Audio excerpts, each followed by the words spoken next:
Hey there, YouTube. How are you? Hope you guys are doing amazing. We are starting off the week with some information for you guys that we think is going to be great. So, Frank, the topic today is what are your costs when you are buying and you're using a real estate agent? And also, what are your costs typically when you are selling? So, I'd love for you to go into, let's start off with the selling, Frank. If you are looking to sell in this market, what's going to be the cost associated to folks out there? So there's a wide range when you go to sell a house. It could be as low as you see the 1%ers on the side of the freeway. We list your home for 1%.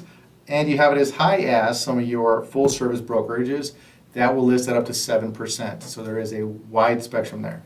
Correct. And what we see many times with this 1% type of offer that's out there, it's really unfortunately sometimes just kind of like a little bit of a gimmick where when you show up or they show up and they give you a presentation, it ends up being that what's included in that 1%. So a lot of times when you do the 1%, it's going to be an a la carte listing, meaning that you might get the house in the MLS for that 1%. If you want professional photos, that could be extra. If you want to have an open house held, that'll be extra. If you want us to negotiate your deals, well, that'll be extra. If you want us to physically show the property, well, that's going to be extra. You can see how things add up awfully quick. So the 1% listings can ultimately turn into 6%, 7%, 8% listings, depending upon what you have done and how they tack on those fees. So somebody who's creative as an agent can start at 1 and build it up to that 6% or higher pretty quickly.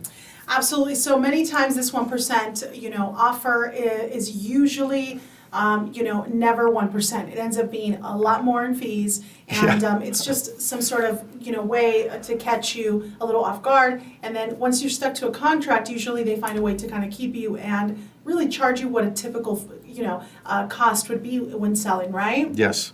So in most of your contracts too, some could be month to month. It's kind of rare because whatever money they put into it, they need some time to at least market the house, let that marketing saturate to try and earn the money back. So month to month is not very typical, common, but you will see some super short ones sometimes that are 90 days if the seller wants to put a lot of pressure on the listing agent. But most brokers don't want to take anything less than a 6-month listing, and it's really common, especially in a tough market, to ask for a 12-month listing.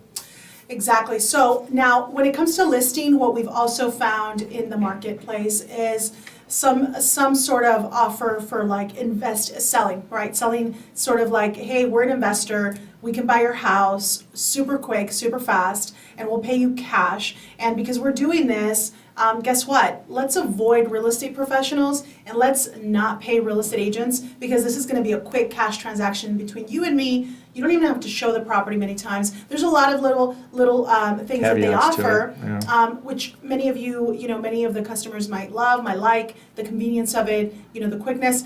But you got to understand that many times when they're saying there's not a real estate agent involved, it really doesn't mean that you are unfortunately not going to have fees, because many times what we're finding is they're tacking on the fees because the transaction is quick, because the transaction is being paid cash.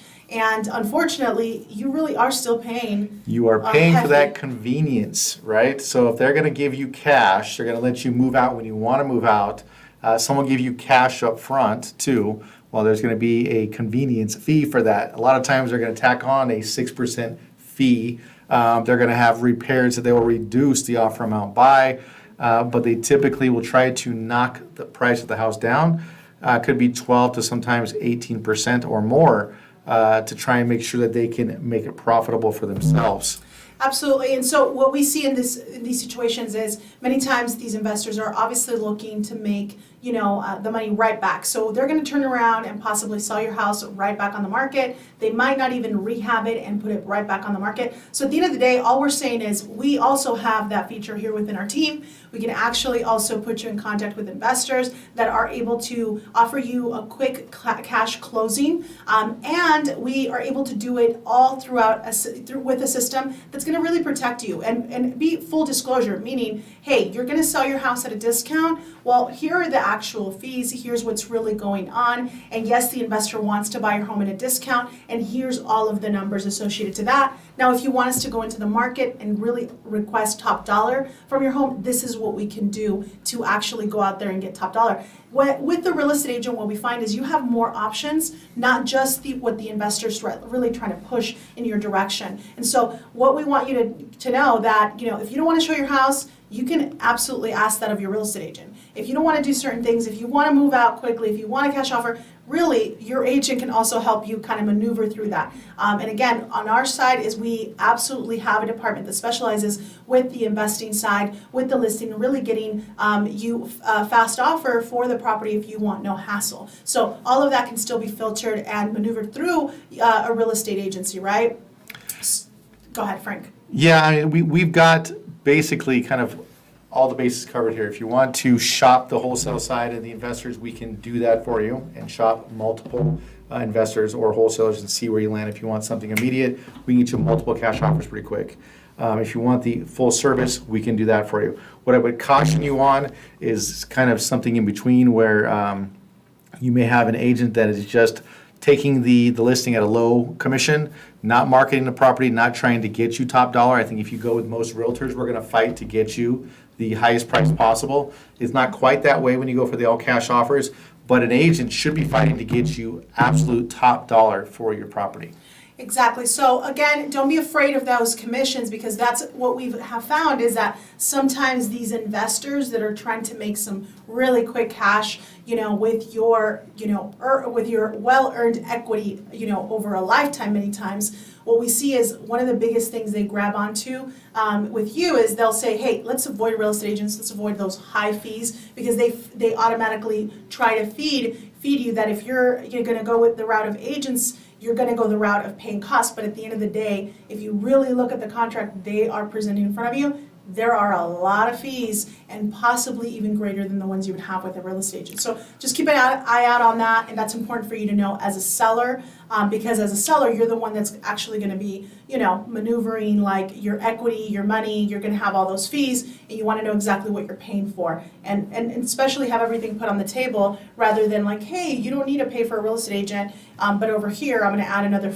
convenience fee. I'm going to add another, doc fee in some way, shape, or form, when ultimately it ends up being the same amount as an agent. Anytime you're gonna aim for a mid to high market amount of market value for your house, you should have a skilled agent on your side that can negotiate and knows how to market the property to get you top dollar.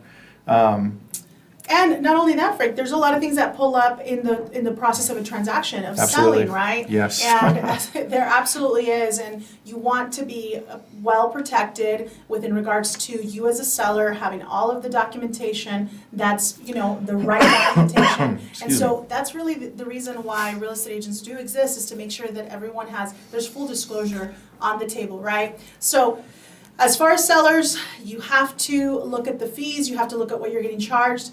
Get a couple of opinions. If you're not happy, if something's off a little bit, make sure you go out and get a second and third opinion. We're here to serve you. We want to answer all your questions. So if there's ever an opportunity where we can, help you get an all cash offer or list your home, please let us know. We're here to serve. So there are some ways too that you can kind of leverage your commission throughout the transaction. So a couple things that I want to mention before we cut out here. Yeah.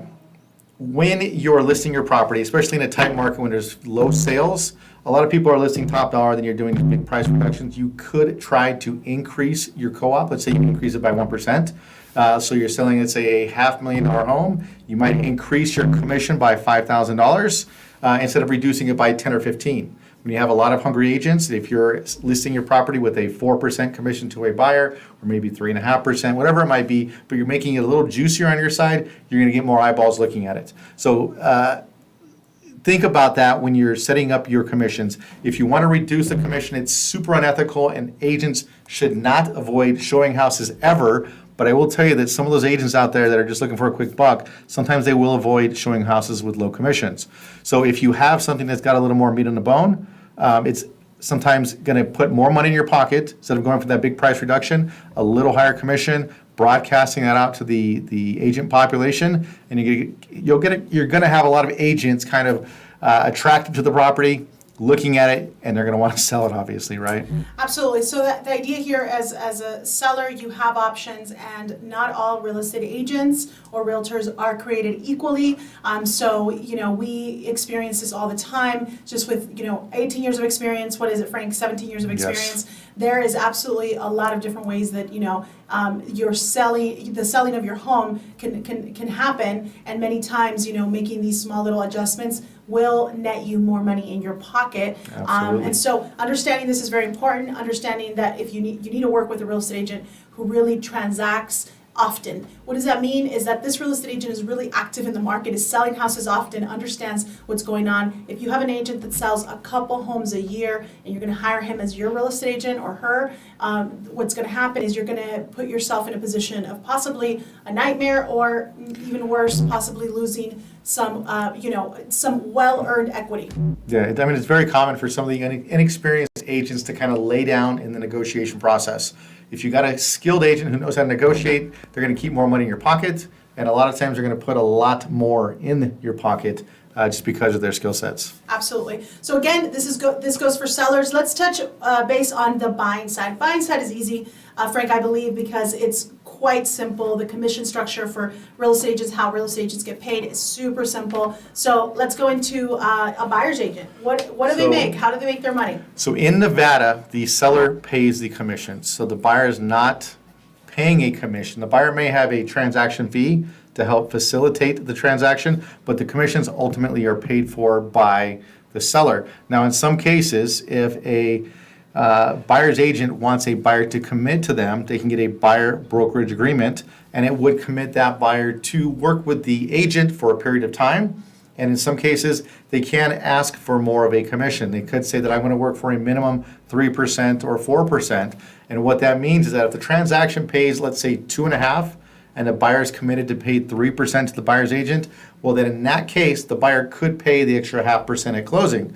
It's not often you see that, but it does happen on occasion, depending upon what that relationship is like.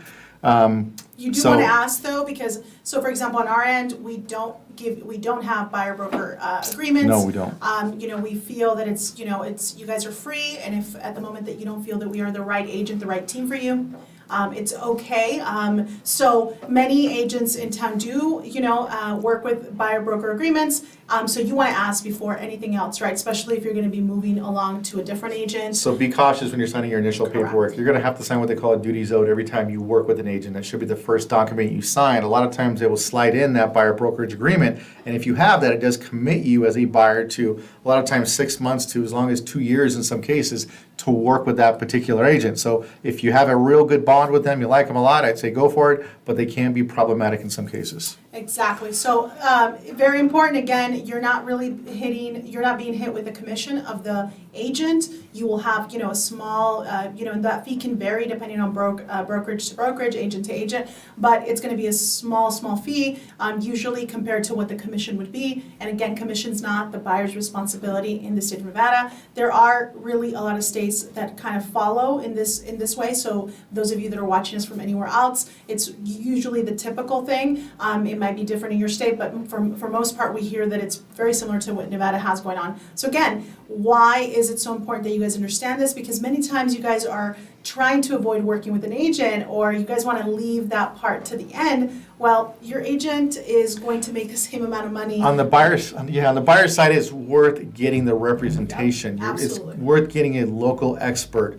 Leverage their knowledge, leverage their negotiation skills, because at most you're paying a documentation fee or an admin fee, which typically might be in the hundreds of dollars. Yeah. But when you're purchasing a home in the hundreds of thousands or millions of dollars, it's worth that few $100s to pay the doc fee or whatever it might be to get that skill set and those tools to negotiate and get you ultimately the house that you want.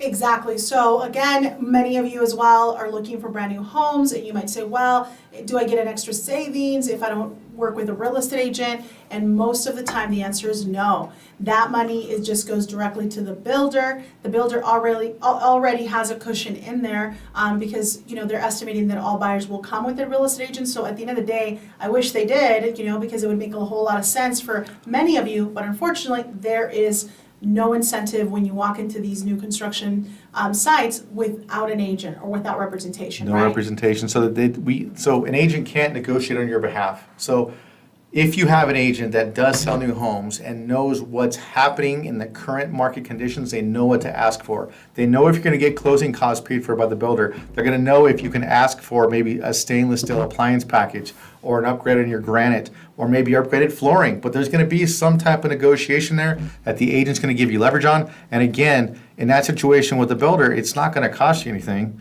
So take advantage of their knowledge and skill set of the market and let it work in your favor. Absolutely. So again, go out there, do your research, ask a lot of questions. Don't be shy about asking questions. And if you haven't made your decision working with a specific agent, I would say be completely open about it. Hey, I'm interviewing. You're my second interview. I've talked to a couple of agents, and I'm still out there kind of dating, right, and looking to see where I'm going to find my match as far as where you feel comfortable that you're meeting an agent that really it equals the professional that you want, equals the experience that you need, the negotiation skills that they will bring to the table for you. So all of that, super important for you to ask. So again, we're here to serve you. Hopefully you guys are going to check out our website and hopefully help us continue to grow. Please subscribe to our YouTube channel and anywhere we are on social media, Nora Aguirre team. Thank you, Frank, for, Absolutely. I know one of the important things, guys, is I'm getting Frank more and more on video. He is a wealth of knowledge and absolutely loves, giving you guys information, making sure that you guys are prepped, ready to go. And that's one of the reasons why today we work together. We kind of have that same passion. So I'm excited that you're coming on more videos. Frank, thank you for being here and sharing all of this important information, right? So again, have a wonderful day. Thank you very much. Thank you, everybody. Bye.